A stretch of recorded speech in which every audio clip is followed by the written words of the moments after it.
اور اللہ تب تم تک معجزے لاتا ہے جب تم سب کچھ ختم ہو جانے کے بعد بھی دعا کرتے رہتے ہو اس پر یقین کے ساتھ۔ اللہ کے لیے تو کچھ بھی ناممکن نہیں، تو دعا مانگتے رہو جب تک اللہ کی مدد آ نہیں جاتی، کیونکہ تمہارا اور زکریا کا اللہ ایک ہے۔ جس نے زکریا کو اولاد دی عمر کے آخری حصے میں، وہ تمہارے لیے بھی تو معجزہ کرے گا نا۔ تمہارے لاکھ آنسوؤں کے بعد بھی کوئی نہ مانے اور تمہارے ایک قطرے سے ہی مان جائے تو کیا کرو گے؟ تمہارے لاکھ بتانے کے بعد بھی کوئی نہ سمجھے اور تمہارے بن کچھ کہے ہی وہ سمجھ جائے۔ دعائیں تو معجزوں کا دوسرا نام ہے۔ اور معجزے کب عام ہوا کرتے ہیں؟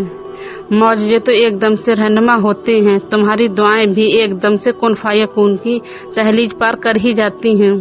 تمہارا اللہ تو تمہاری دعا میں اٹھے ہاتھ نیچے کرنے تک، اسے تمہارے سامنے لانے پر قادر ہے۔ وہ تمہیں اپنے قریب رکھنا چاہتا ہے، اسی لیے وہ دیری کر رہا ہے۔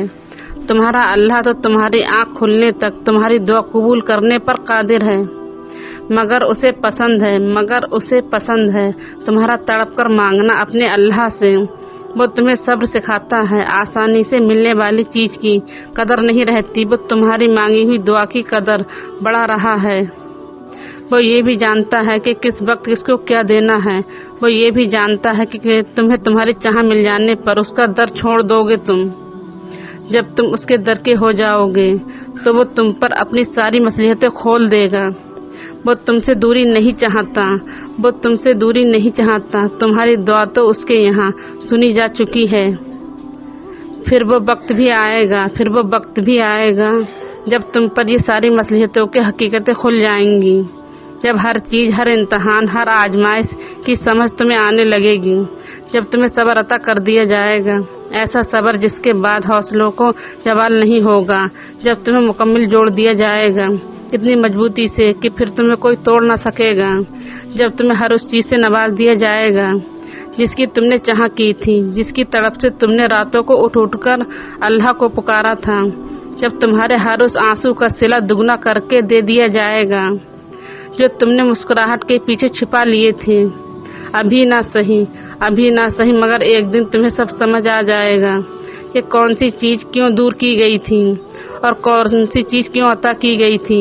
تمہارے ہر سوال کا جواب اللہ کے پاس ہے، اور جب صحیح وقت آئے گا تو وہ خود تمہیں سارے جوابات بتا دے گا اور تمہارا دل ہی مطمئن کر دیا جائے گا جیسے یہ کبھی تڑپا ہی نہ ہو۔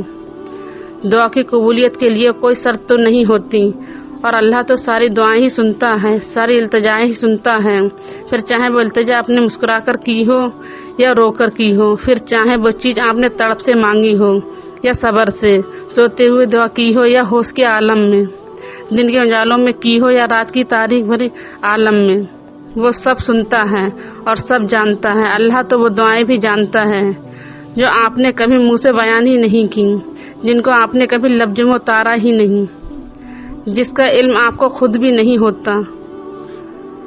آنسو دو طرح کے ہوتے ہیں، ایک وہ جو رو کر بہائے جاتے ہیں، دوسرے وہ جو مسکرا کر بہائے جاتے ہیں۔ اور اللہ کو اپنا وہ بندہ بھی عزیز ہے جو روتا نہیں، اور وہ بھی عزیز ہے جو آنسو کے ذریعے بہا دیتا ہے۔ اسے اپنے ہر بندے سے بے انتہا محبت ہے، اتنی محبت جو آپ نے کبھی دیکھی نہیں ہوگی اور نہ کبھی آپ اس کا گمان کر سکتے ہو۔ تمہاری تہجد کی دعائیں تمہارے لیے معجزوں کا راستے بنائیں گی، اور پھر تم خود دیکھو گے انہیں بھی اپنا مقدر بنتے ہوئے، جن کا ملنا تمہیں ناممکن لگتا ہے۔ تمہاری دعائیں تمہارا مقدر ہیں، اور تمہارا خیالات اس مقدر کی حقیقت ہیں۔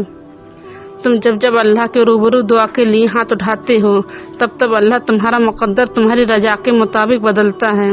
اور سچ تو یہی ہے کہ زندگی میں تمہیں وہی ملتا ہے جس کے لیے تم کوشش کرتے ہو، اور تم وہی پاتے ہو جس پر تم صبر کرتے ہو، کیونکہ اللہ اس جھولی کو کبھی خالی نہیں رکھتا جو صرف اس کے سامنے پھیلائی جاتی ہے۔ بس مسئلہ یہ ہے کہ تم ذرا سا انتظار نہیں کرتے اور تھک جاتے ہو، پھر خود ہی سے گمان کر بیٹھتے ہو کہ دعائیں قبول نہیں ہوتی، یہ اب بہت دیر ہو گئی ہے اور اب کچھ بدل نہیں سکتا۔ حالانکہ وہ رب تو اپنے کاموں میں دیر ہونے ہی نہیں دیتا۔ جو تمہیں دیری لگ رہی ہوتی ہے وہ دراصل اس کی حکمت ہوتی ہے، اور جو بھی تمہیں ملتا ہے اپنے اور صحیح وقت پر ہی ملتا ہے، تو پھر ڈر کے ان وسوسوں کو کبھی جیتنے مت دینا، ذرا سی تاخیر پر مایوس مت ہو جانا۔ حالات کیسے بھی کیوں نہ ہو جائیں، مشکل ہو جائیں، تم دعا کرنا کبھی مت چھوڑنا، کیونکہ اس کا ایک کن تمہارا صدیوں کا کام لمحوں میں کر سکتا ہے، اور جو دعا کا خیال تمہارے دل میں لاتا ہے وہ اس خیال کو تمہارا مقدر بنانے پر بھی قادر ہے۔ دعا کی توفیق ہی قبولیت کی سب سے بڑی دلیل ہے، جسے کوئی رد نہیں کر سکتا، تمہارا نصیب بھی نہیں۔ معاملات خدا کے سپرد کر دینے والوں کو پھر اپنے فیصلوں پر کبھی افسوس نہیں ہوتا۔ دکھ حد سے بڑھتا ہے تو راتوں کو نیند اڑ جاتی ہے، پھر وقت تہجد آنکھیں بھلے ہی سو جائیں پر دل نہیں سوتا۔ کوئی تو بات ہے جو چھپی ہوئی ہے، ورنہ بنا وجہ تو کوئی بھی شخص سجدوں میں گر گر کر جار جار نہیں روتا۔ نصیب کے بچھڑے اکثر مل ہی جاتے ہیں، مگر جو اپنی مرضی سے رخصت ہو جاتے ہیں وہ کبھی واپس نہیں لوٹتے۔ انسان کے دل سے شروع ہوتا ہے زندگی کا ہر راستہ۔ دل دکھانے والوں پر وہ اپنی محبت کا دروازہ نہیں کھولتا۔ خدا کی محبت انسان کو ہر طرف سے پاک کر دیتی ہے، پھر وہ اپنی عبادتوں کو تسبیح کے دانوں میں نہیں پروتا۔ اس کی رضامندی کے سامنے نصیب بے بس ہو جاتا ہے۔ وہ تو بس کن کہتا ہے، وہ ہونے یا نہ ہونے کا نہیں سوچتا۔ تمہاری خدا سے یہ دوری ہی تمہاری بے سکون رکھتی ہے۔ تم بھول جاتے ہو اسے، پر وہ تمہیں کبھی نہیں بھولتا۔ قبولیت کا انداز مختلف ہے اس کا، وہ یا تو دل بدل دیتا ہے یا من پسند راہ کھول دیتا ہے، وہ معاف کر دیتا ہے، وہ تھام لیتا ہے، وہ عرصے تک پہنچنے والی ہر دعا کو واپس نہیں موڑتا۔ اگر آپ کا آج کا دن برا چل رہا ہے تو اس کا یہ مطلب نہیں ہوتا کہ آپ کی ساری زندگی ہی بری رہے گی۔ اگر آپ آج ناکام ہو گئے ہو تو آپ کبھی کامیاب بھی ہوئے تھے اور اس تکمیل میں بھی کامیاب ہوں گے۔ شیطانی وسوسوں سے خود کو آزاد کر لیں، خود کو یوں بے وجہ پریشان نہ کریں۔ مشکلیں وقتی ہیں، بس رب پر بھروسہ رکھیں، کیونکہ معجزے کبھی بھی ہو سکتے ہیں۔